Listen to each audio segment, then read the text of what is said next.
শ্রী শ্রী রামকৃষ্ণ। হুগলি জেলার কামারপুর গ্রাম, চারিদিকে ধুধু করে মাঠ, শুধু পশ্চিমে তালপুকুর, আর তালপুকুরের অদূরে ভূতির খাল।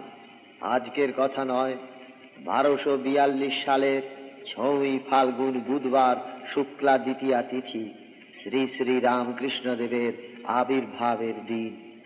অমানিসা ভরা অসীম আকাশ, কত তারা জলে নভে, জীবনের পথে কি দেখাবে আলো, সে চাঁদ উদিবে কবে।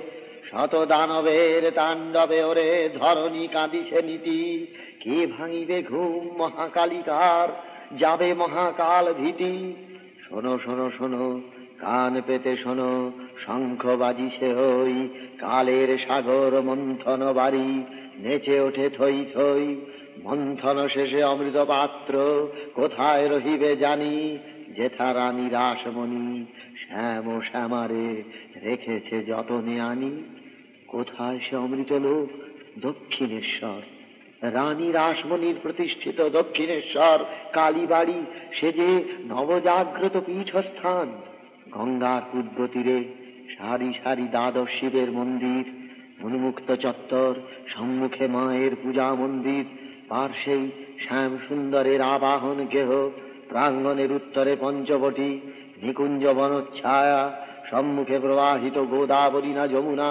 কে তিনি? নদী কলতানে শুনি যার অভয়বাণী, বাতাসের মর্মর গানে শুনি যার বংশীধ্বনি। কি কি তিনি? রাম না কৃষ্ণ? তিনি তিনি যুগাবতার রামকৃষ্ণ। নিরদ বরণা শ্যামা সবাসনা, রক্ত ভয়ালো আঁখি, পদভরে যার কাঁপে থর থর, সৃষ্টি থাকিয়া থাকি দোদুল দুলিছে মুন্ডের মালা, মহাকাল পড়ে পায়ে। ভুবন মোহিনী এ কি রূপ মাগো, আমি যে চরণ ছায়ে, দেখা দাও মোরে, দেখা দাও শ্যামা, জগত জননী ওই অযুত আলোকে। শ্রীরামকৃষ্ণ দেখেন করুণাময়ী, বুড়ি বুড়ি বুড়ি এ কি রূপ ধরি জননী আসিরে আজ। কে বলেছে কালী? আলো ঝলমল শত সূর্যের সাজ, সংজ্ঞাবিহীন নয়নী অশ্রু কাঁদিয়া কহেন মাগো, আমি যে মূর্খ হৃদয় শ্মশানে। জাগো মহাকালী জাগো, আমি শুধু চাই তোমার জননী, তোমার হস্তখানি ভ্রান্ত পথিকে কেমনে শোনাবো তোমার অভয়বাণী। সে অভয়বাণী তিনি শুনিয়েছেন শাস্ত্রবিদ্যার সূত্র ধরে নয়, তাঁর সত্যানুভূতির ভেতর দিয়ে। তিনি এই যুগে যা বলেছেন তাই হয়েছে অমৃত, তাই হয়েছে উপনিষদ। মলয় হিল্লোলে ছড়িয়ে পড়ে যেমন কুসুম সুবাস, দিকে দিকে ছড়িয়ে পড়ে তেমন শ্রীরামকৃষ্ণের সাধনার সংবাদ। কত মহাজন, কত সন্ন্যাসী এলেন দক্ষিণেশ্বর তীর্থভূমে। তারপর এলেন নগ্ন সন্ন্যাসী জ্যোতিরাজ শ্রী শ্রীমৎস্বামী তোতাপুরী পরমহংস। শ্রীরামকৃষ্ণকে তিনি দীক্ষা দিলেন বেদান্ত সাধনা। শুধুই কি বেদান্ত সাধনা?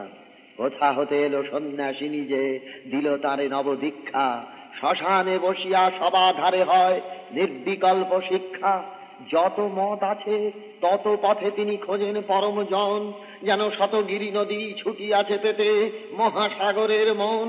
বীর হনু সাজি কখনো তিনি পূজেন শ্রীরামচন্দ্রে।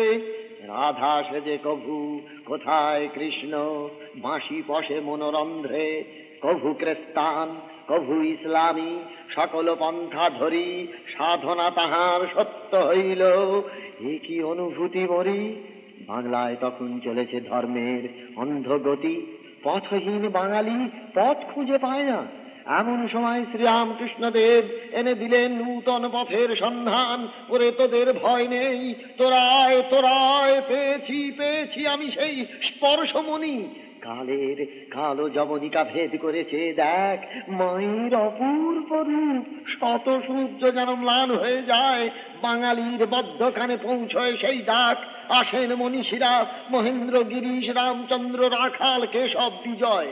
এলেন শ্রী নরেন্দ্র, নরেন্দ্রকে দেখে ঠাকুর বলে ওঠেন, ওরে ওরে তুই এসেছিস, তোর পথ চেয়েই যে আমি এতদিন বসে রয়েছি। শত গুঞ্জনে ভরে ওঠে মরি পঞ্চবটির ছায়া, কে জানিত হায় মায়াবী ঠাকুর, জানে এমন মায়া, কভু শিশু কভু বন্ধু, কভু বা পাগল আপন ভোলা, হৃদয় দুয়ার কভু বা মুক্ত, কভু তো যায় না খোলা। এমন করিয়া কত কথার কত অমৃতের গান, নিঃশেষ করিয়া আপনারে তুমি করে গেছ প্রভু দান। কাশীপুর বাগান বাড়িতে বাঙালি সেই চরম দিনের কথা ভুলে যাবে না। 1293 সালে 31শে শ্রাবণ, পার্শ্বে শ্রী শ্রী মা শারদা দেবী, শিষ্যেরা সব উদ্বিগ্ন, ভীত কাতর, মুখমণ্ডল, গুরুদেব সমাধিস্থ। সে সমাধি আর তার ভাঙেনি, সে যে মহাপুরুষের মহাসমাধি, মহাসমাধির মহাকাল তুমি। জয় জয় তব জয়, অপুরাণ তব সুধার পাত্র, কভূত হবে না ক্ষয়। যে গান গাহিলে শ্রীরামকৃষ্ণ, দিকে দিকে আজ শুনি, মুগ্ধ বিশ্ব বিস্ময়ে শোনে, একই গান গাহ গুনি। বিশ্ব জুড়ি আজি হানাহানি, তাণ্ডব অনাচার, পীড়িত মানব ডাকিছে তোমারে, কোথায় যুগাবতার। সত্যের পথ ছেড়েছে মানব, দানবের ছলনায়, কে দেখাবে পথ, কে দেখাবে আলো, মানুষ কাঁদিছে হায়। ত্রাসে কাঁপে হেরি নগ্ন ধরণী, মৃত্যু প্রলয় ধ্বংস, আশা দাও তারে, ভাষা দাও তারে, এদের পরমহংস।